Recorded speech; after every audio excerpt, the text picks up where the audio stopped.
آموزش امروز درست کردن بیسکویت های کوچولو و خوشمزه فقط با 3 قلم مواد: روغن، شکر و آرد. بریم که با هم درستش کنیم. خب دوستان عزیز، به کانال آموزشی ما خوش اومدین. بریم که با هم این کوکی های خوشمزه رو درست بکنیم. برای ابتدای کار نصف لیوان روغن لازم داریم. نصف لیوان فرانسوی روغن میریزیم داخل کاسه. بعد 4 قاشق غذاخوری شکرمون هم اضافه میکنیم. بعدش میرسیم نوبت به وانیل. نصف قاشق غذاخوری وانیل، ولی اگه دوست داشتین میتونین بیشتر بریزین. وانیل هم اضافه میکنیم و خوب این 3 قلم رو مخلوط میکنیم.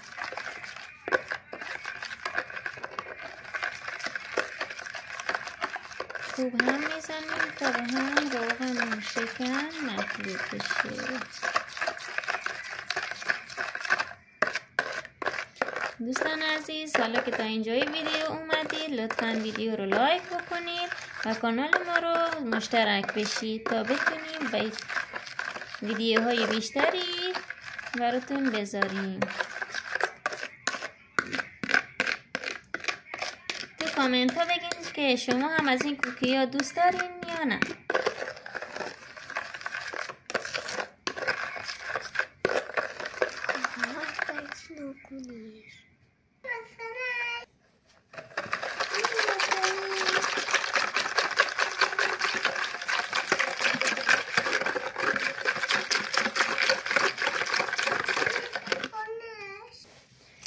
یک لیوان فرانسوی آرد رو به همراه 1 قاشق غذاخوری بیکینگ پودر در 2 مرحله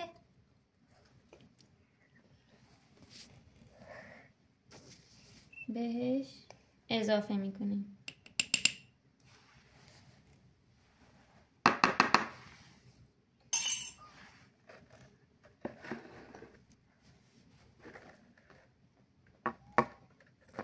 یادتون باشه که یک دفعه اضافه نکنید تا موادتون خشک نشه.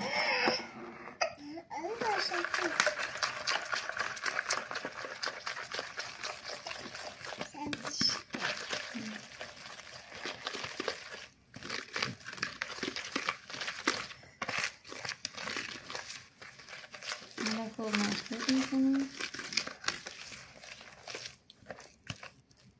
خمیر ما الان خیلی آبکیه. 2 تا 3 قاشق دیگه هم آرد نیاز داره. اون آرد هم بهش اضافه میکنیم.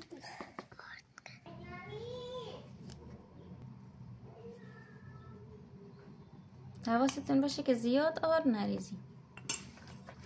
2 تا قاشق اضافه میکنیم.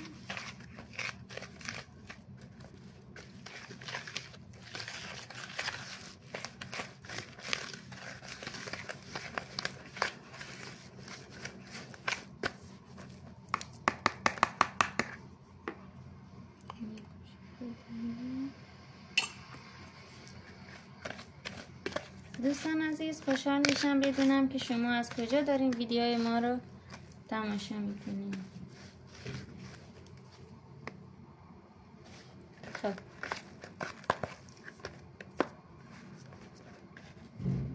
میبینیم مواد ما وقتی که به این لذت رسید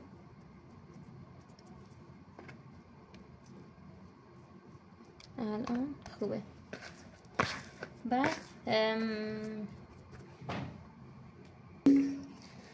خب غلظت مواد ما به این صورته.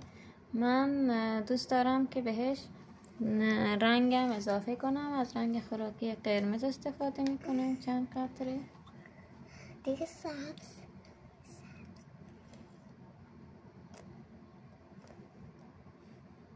ببینیم چه رنگی میشه.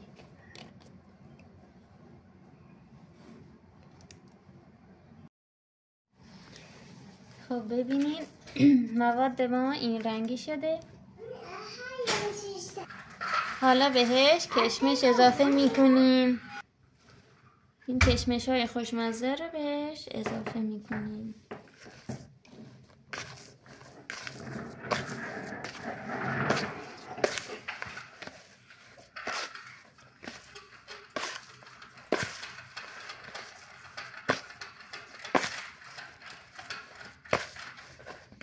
امیدوارم که ویدیو رو لایک بکنید و کامنت های زیبایی برامون بنویسید. خب موادمون آماده است. بریم که داخل سینی بذاریم. خب یک کوچولو از مواد برمی داریم. سینی فرمون رو هم با روغن چرب میکنیم.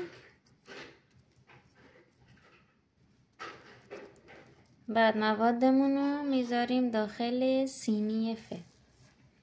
میتونیم داخل سینی فر بذاریم، میتونیم داخل ماهیتابه سرخش بکنیم. سرخ نه، داخل ماهیتابه رو حرارت پایین بپزیمش.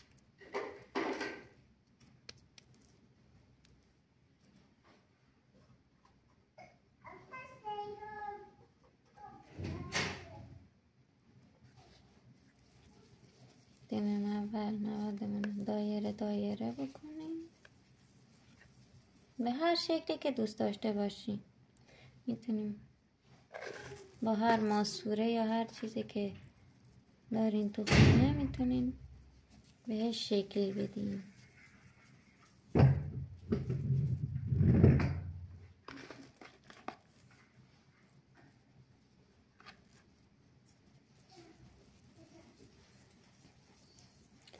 دوستان عزیز، امیدوارم کانال رو اشتراک بشین و ویدیو من رو لایک بکنین. خودم هم خیلی از این رنگ قرمز خوشم اومده. شما بگین از این رنگ خوشتون اومده یا نه؟ خیلی رنگ خوشگلی شده.